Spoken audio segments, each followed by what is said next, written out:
Hi, and welcome to a special sunny California edition of Instavision. Well, actually, I'm in a windowless room, so it could be anywhere. But the walls are painted green, and that makes it look cool behind me. Well, I'm joined today by sunny California's sunniest blogger, Mickey Kaus.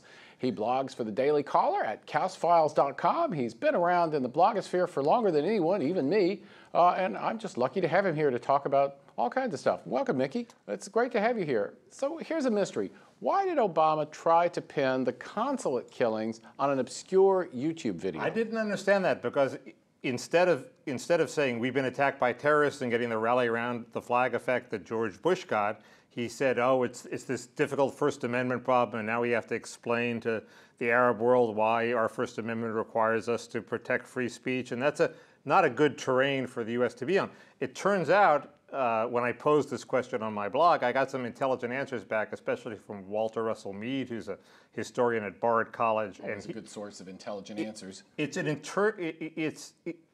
there is still a terrorist threat in the Middle East, it throws Obama's whole defense strategy in a cocked hat. In other words, we want to pivot to Asia, pull our resources out of there. It turns out if we have to have a lot of military resources there, we can't afford what Obama is proposing. So it's an internal thing. We can't admit that there's a terrorist threat, because then our whole grand strategy goes awry.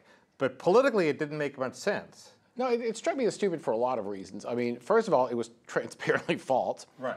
Second of all, it looked cowardly, because when an American ambassador is killed abroad, to turn and point your finger at somebody in America and say, oh, it's his fault, right? And then there's this imagery of the filmmaker, Nakula, being dragged off literally in the middle of the night and bundled into a car, ostensibly because of probation violations. I mean, look at this picture. This is not a picture of the United States of America looking good, and I just didn't like it.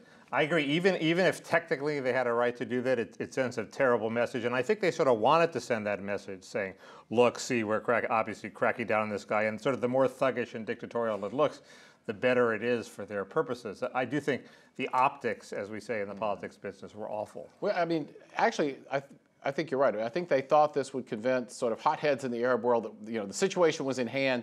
But of course, it has the exact opposite effect, because what it does instead is it says, well, see, if you kill an ambassador, you'll get some action. Right. I think it was absolutely amateur night all around. And then, of course, it turns out they knew from very early, within an hour or two of the consulate attack, they knew that this was an organized attack by an al-Qaeda-affiliated group, and that it wasn't, in fact, some spontaneous outpouring of rage over an obscure YouTube video, and yet they stuck to that story day after day after day. Yes, it's completely perverse. It's both why they did it and why they thought they could get away with it. What I don't understand is, was there a demonstration at the Benghazi liaison office, or was it just an attack? Was the whole idea that there was any demonstration at all made up out of whole cloth? I don't think we quite know yet. Yeah, it's not clear. Of course, the FBI is not even there yet asking questions, and I think they have a lot of questions scheduled for November 7th on that.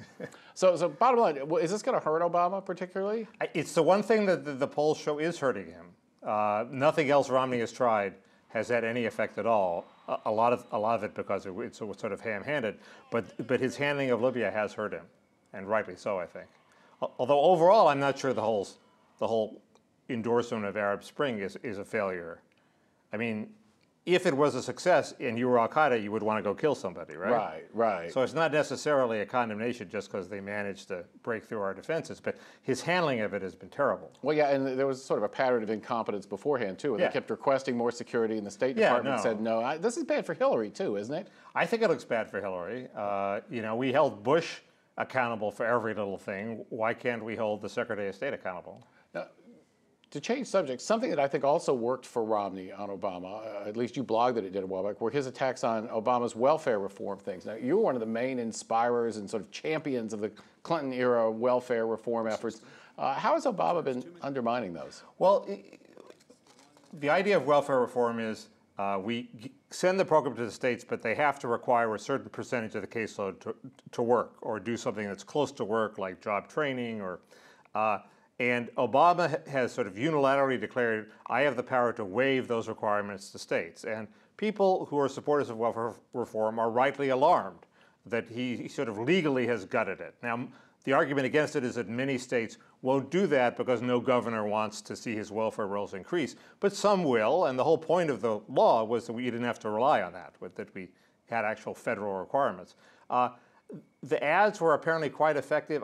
They were sort of effectively neutralized by the press corps' righteous fact-checking, and they all proclaimed that it was false, when it really wasn't false. It really did undermine it. It legally gutted it, and you know, I know the people in charge of the program at Obama's Department of Health and Human Services. They are not friends of the work requirement, okay? I said it was like putting Lindsay Lohan in charge of the Department of Motor Vehicles. I mean, it's like, if you're for welfare reform, you don't appoint these people to run the program. So the Romney commercial, you say, was sort of neutralized, but on YouTube, there's been this pushback. We've seen, we'll show this video. This is an Obama supporter who's happy that her vote was bought with a free cell phone. And this has been all over the place on YouTube, on talk radio, and everywhere. Well, let's just roll it. Obama. You got Obamaphone? Yes, everybody in Cleveland, low minority, got Obamaphone. Keep Obama in president, you know. He gave us a phone. He gave you a gonna phone? do more. How'd he give you a phone? You sign up if you on food stamps, you on Social Security, you got low income, you disability. Okay, what's wrong with Romney again? Romney, he sucks. Bad. You couldn't make this stuff up, but apparently you don't have to. This looks like something that comes out of some Lee Atwater imagination, and yet this is real, live video. I still don't believe that woman wasn't a paid actress. But this is a program that's gotten completely out of control. There are 1 million people in Ohio, apparently alone, that have these free cell phones from the government. It started off as a well-intentioned program. If you're on welfare, you're looking for a job, your employer wants to be able to reach you, you got to have a phone. And there's another program that says, well, let them keep their cars. And eventually, if you expand this enough, you allow a life on the dole to become possible. And the whole point of welfare reform was to make that not possible. The people still have to go to work. They still get a big advantage if they marry a breadwinner. That was the idea of welfare reform, was to end the culture of dependence. And if you give little things here and there as goodies, then you wind up recreating the culture of dependence. Apparently it buys votes. And this also sort of plays, I mean, people are now calling this video racist, which I guess is, means that it must be hurting Obama. But it comes on top of this 2008 Peggy Joseph video, which has also made a big comeback on YouTube. We've got that too for people who haven't seen it. It was the most memorable time of my life. It was a touching moment because I never thought this day would ever happen. I won't have to worry about putting gas in my car. I won't have to worry about paying my mortgage. If I help him, he's gonna help me. If I help him, he's going to help me. Well, that's sort of classic client politics, right? And it's approaching Cesar Chavez territory. Not Cesar Chavez, but Hugo Chavez. Hugo Chavez. Yeah. Well, that's right, and that's a parallel people. And this is all sort of viral stuff. I mean, talk radio has picked it up, Rush Limbaugh ran it a lot, and Ann Althouse, who's guest blogging with me on my blog, says all this stuff looks ugly to talk about this stuff. Is it unfair?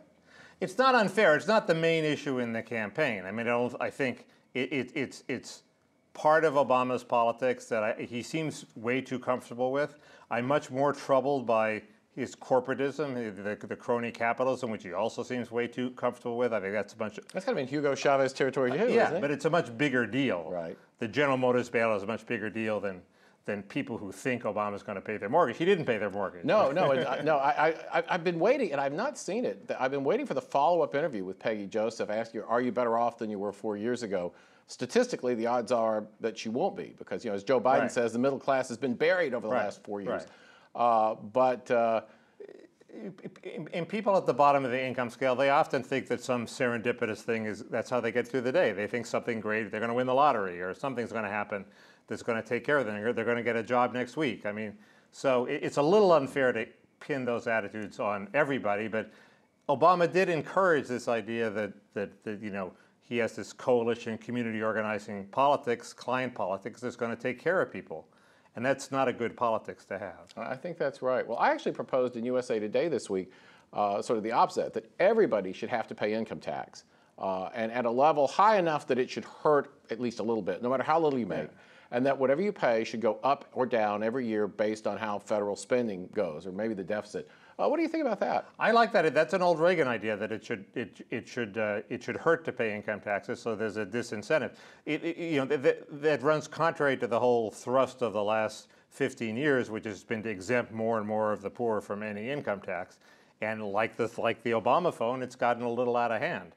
I agree with that. I don't think people don't feel the payroll tax, although they should. They don't feel it the way they feel the income tax, in part because they recognize for the payroll tax they're getting something at the end of their life. The income tax is just straight out of their paycheck. I think that's right. Well, exit question: what issue should be watching in the debates and between now and election day? On Obama's side, I would love to see a wild self-flagellation where he admits he's screwed up in X, Y, and Z. But any sort of self-criticism, I did this wrong. I didn't know there were shovel-ready projects. The bureaucracy gave me here. I learned that this government program's out of hand. I would love to see that. Romney, I'm looking for signs of mindless pandering, and I think we're starting to see that in the immigration front. I mean, he said he's going to not revoke the status of the Dreamers. That's fine. He sort of had to do that. But he also is making these vague promises that in the first year he's going to take care of the 11 million illegals. Well, that's a very dangerous promise, and it's very vague, and it's just sort of. I don't think he really believes it. I just think his consultants have told him he has to say it. So is it racist to call that hispandering? I don't know. I plan to call it hispandering. We'll see what happens. I mean, it's just Hispanic pandering, so I don't think either half is racist. So, yeah, but somehow I've been called on the carpet for using that before. Well, we look forward to seeing how it turns out. Thanks for taking the time to join us. Thanks, Glenn. It's been fun. And that's Mickey Kaus. He blogs for the Daily Caller at kausfiles.com. Check him out every day. And thanks to all of you for tuning in here at Instavision. We'll be back next week. In the meantime, have fun on the internet. Thanks.